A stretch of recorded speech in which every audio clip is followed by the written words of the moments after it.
Start with breaking news this hour from the World Anti-Doping Agency meeting in Scotland, because RT has learned that the Watchdog's Director General wants a tougher stance taken against Russia after the country was suspended for suspected state-sponsored doping. Our team captured an off-camera conversation he had with the president of WADA, and we can listen to that now. It's good to say we're working with Russia, but don't give the impression that we're rushing. No, by saying you're impatient, but this is all it is. We are. We want them to get back, but not under any condition. I'll just be careful. But I can be encouraging Smirnov. But not too much. Even I was saying you're going to be seen as Kind of just the neutral, David Walsh saying. We're not desperate for them to come back. They'll come back if they do the right thing.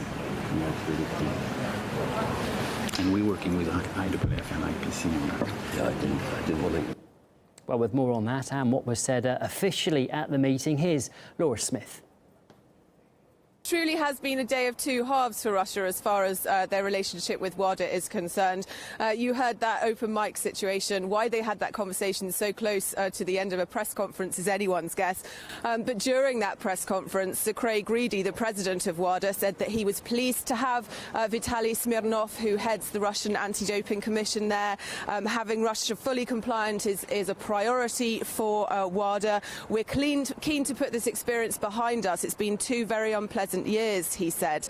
But he had, just after that press conference, come under quite a lot of pressure from journalists as well to be a bit harsher on Russia. So it's obvious that the leadership of WADA doesn't quite agree what stance to take. Smirnov's statement, Vitaly Smirnov's statement to WADA this afternoon was very well received. It seemed to us in the room as a bit of a turning point, really, a move away from this politically charged atmosphere that we had during the summer into more kind of normalised relations where WADA helps Russia and vice versa.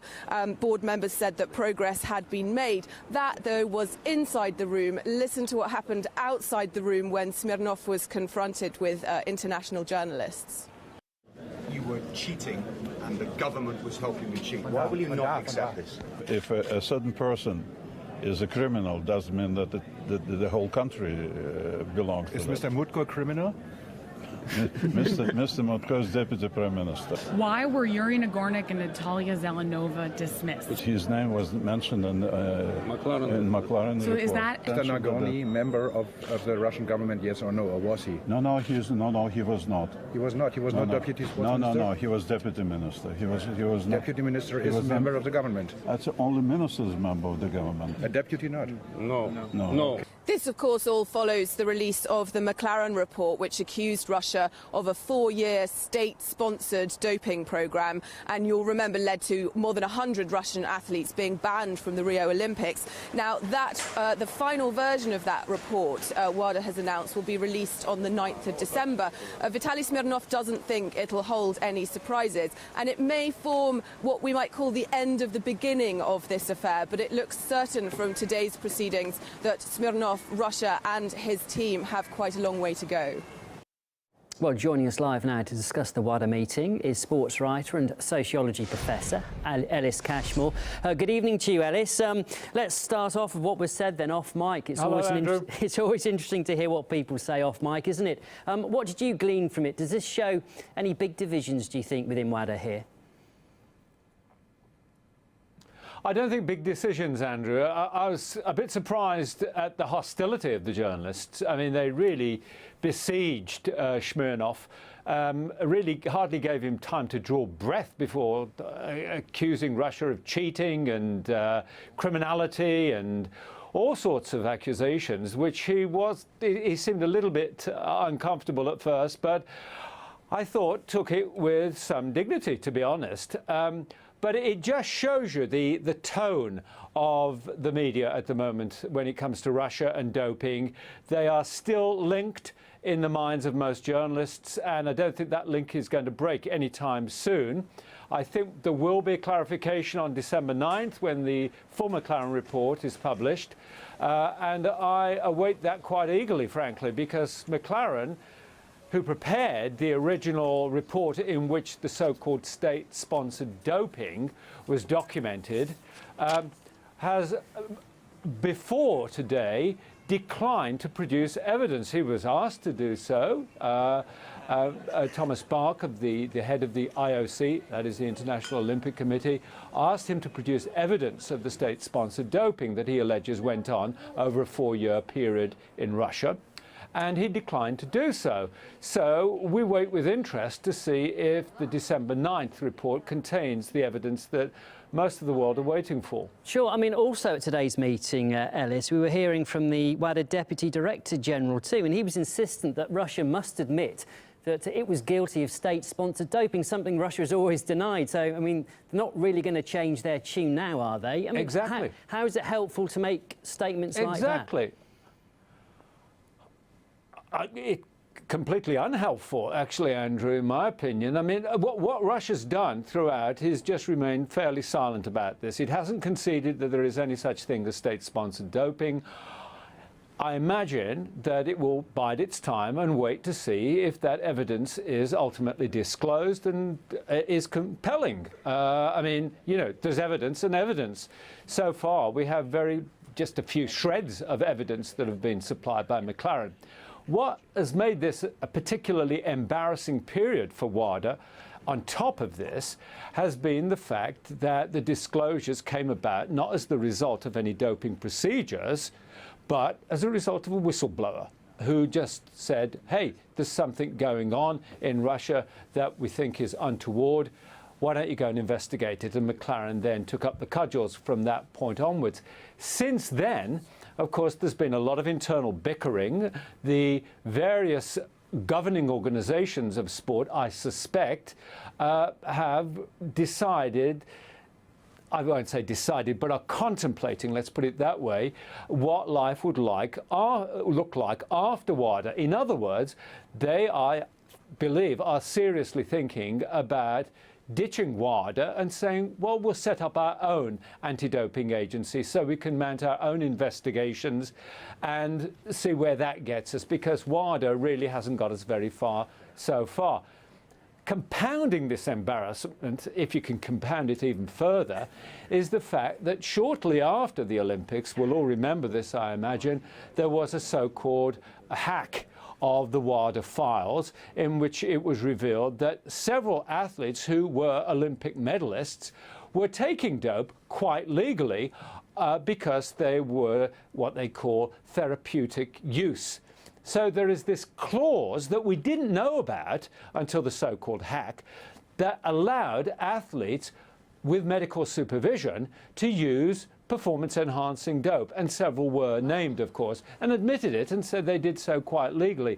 So we had these two competing not competing narratives, but complementary narratives, in which there is any number of athletes who are taking dope quite legally, supposedly for therapeutic reasons, and another, what you might call, subterranean narrative of dope taking, which is going on underground and which really we don't know very much about Ellis, at all. Just to pick you up on that, I mean, today's meeting was all about WADA, wasn't it? It shouldn't necessarily be all about Russia, but the media coverage seems to look at that. I mean, you bring up some valid points there about the problems of choose and also how WADA actually sort of polices drugs in sport, not to mention all the scandal we had in Rio and the fact that people weren't carrying out proper sort of drugs tests there anyway. All that didn't seem to hit centre stage today. No, I don't think the word doping, the word doping and Russia are going to be dissociated. Not in the near future. Every time someone brings up the subject of doping in sport, Russia are automatically involved in the discourse, and I think that will remain so, and it's going to be extremely difficult for Russia to extricate itself from this entire discussion. I just feel that as soon as doping in sport comes up on the agenda, Russia is in it.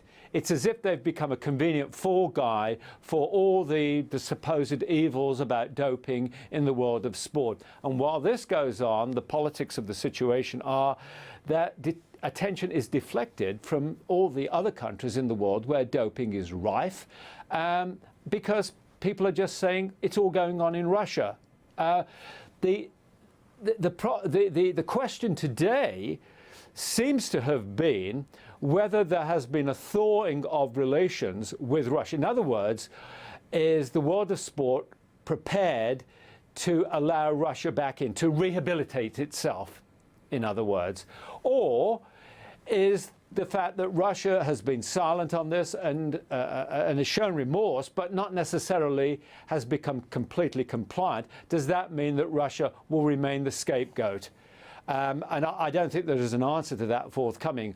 But if you wanted to put me on a lie detector, I'd say probably the latter. I don't think Russia is going to be welcomed back with open arms anytime soon. Sure, and just finally, Ellis, I mean, Russia is taking steps. We should point out it's not saying, you know, there hasn't been doping in Russia. It's just denied the state-sponsored bit, and it is trying to take steps to allow itself to be sort of brought back under WADA's sort of wing, if you like. I mean, what are the chances of that happening quickly? Do you think we're talking months, years?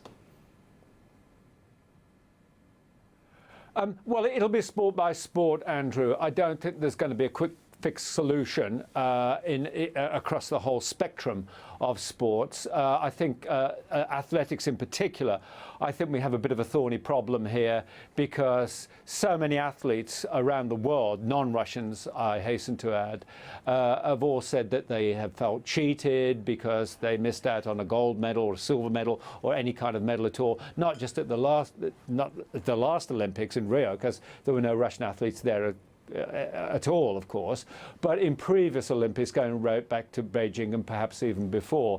So I think there is a lot of hostility against Russia. And of course, Russia, as I said earlier, will make attempts to rehabilitate itself. But at the same time, I do think, you know, being a realistic analyst of these situations, it's a complete fairy tale to imagine that doping is the sole preserve of Russia. It is going on everywhere in the world. Wherever there is athletics, cycling, swimming, and a great many more sports besides, there is doping going on. Maybe it's not state-sponsored doping, but remember, we don't even know whether the state-sponsored doping, as it's called, went on in Russia in the first place. We await the evidence. Sure. OK, Ellis, always nice to talk to you. We have to leave it there, though. That was Ellis Cashmore, sports writer and also a sociology professor from Birmingham there in the UK. Thank you.